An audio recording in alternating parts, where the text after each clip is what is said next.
So you used to have a lawn. Used to have a lawn. Uh, yeah, the grass that used to be there that I used to cultivate, I now rip out because it's a weed.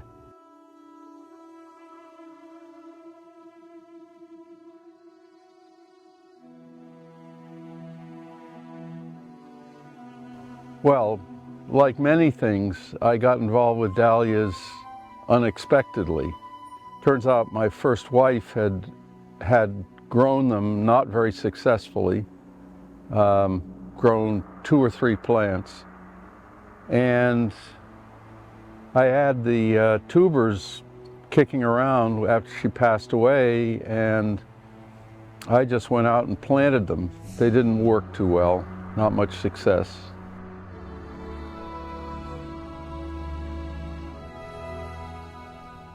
But I did at that time discover something that is like a lot of my interests, which is propagation. And I was able to propagate from other people's dahlias that were in town. There were a few, not many, but a few around. And I started propagating them just because it's fun to do, to make a plant out of just a little shoot. And that led me into it.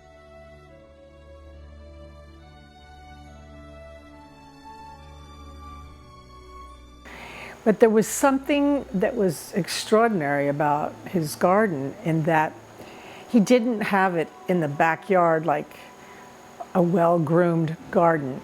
He had it like on the main street, which I thought was really cool.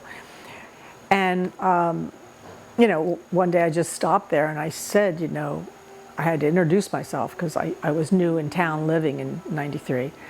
And I asked if I could photograph it and possibly use it for a card. And then I did all the Polaroids that I did around town. I put them into a book and I needed to get his permission for that.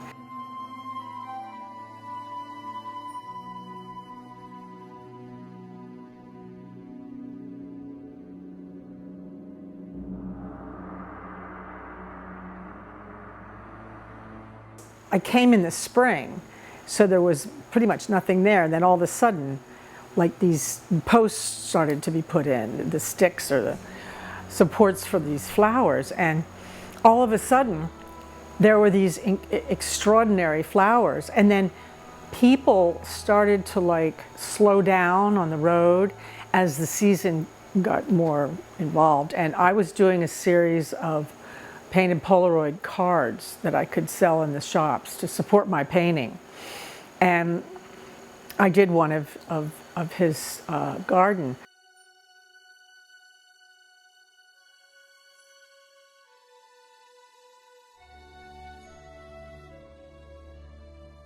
Yeah, the garden has drawn a huge amount of interest. My family and I have met lots and lots of interesting people from all walks of life, a cross-section of what comes to Provincetown. So I got to know him, and he always had this like little table with vases in the front.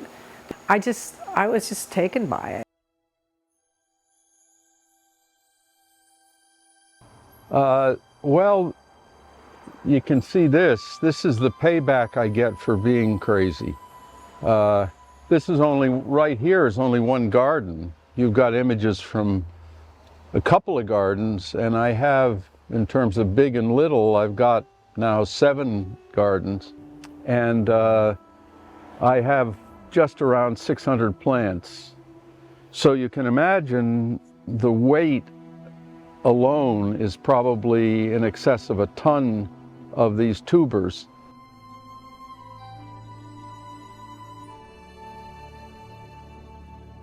Once the frost hits, as everyone in town knows who comes by and looks at this garden, one moment it looks like this, and when the frost hits, the next day it's all black, literally black. Well, I first like the organic part of it, that it's very communal in that it's on the main street and that people, he shares the love of his garden, and Laura too, with the public. That's one thing, but I like the house, and I like the color of his shutters against the flowers. And the multi colors that were in the garden were just extraordinary.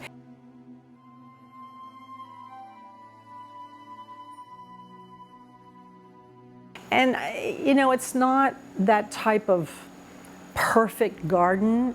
It's just so natural, and I think I was attracted to that. I wasn't interested in like a really perfect garden that's very, like I said, it's not that well groomed, but it's beautiful.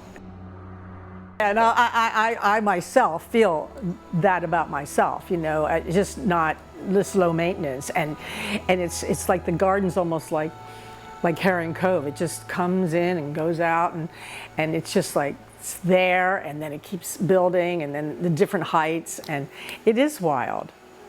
I think that's another attraction that I have to Stormy's garden. I'm starting to cross them. I'm starting to actually take the pollen from here and move it to here. I'm careful about it, so I'm able to say, often with just leaving the bees to do the job, I'm able to say this is the mother, this one will produce the seeds, and the bees are working in this area, so most of these flowers are the pollen sources.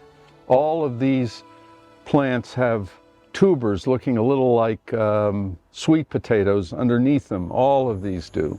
It's really like an art project that they do. You know, taking them from the basement or the cellar or whatever, and then putting the stakes up and putting them in the ground, and then it's like a standard, constant thing that always happens in Provincetown every summer, and I like that. You know, I do it because it's phenomenal, and I would do it if no one looked at it, really. But there's a huge payback when you have a garden that grows like this, and if you do your own crossing and propagation, it's even more fun. All winter long, I'm fooling with that.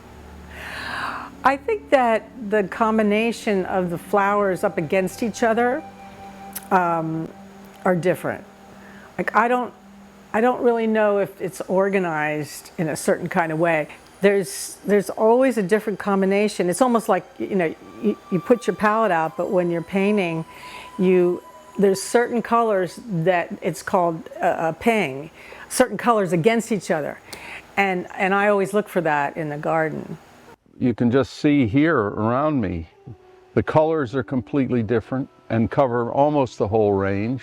In addition to that, the shapes are completely different, cover almost all the ranges that flowers have.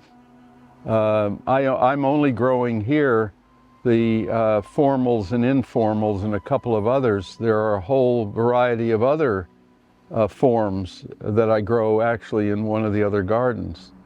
So lots of variety, which I think is very exciting. And I love it against the house.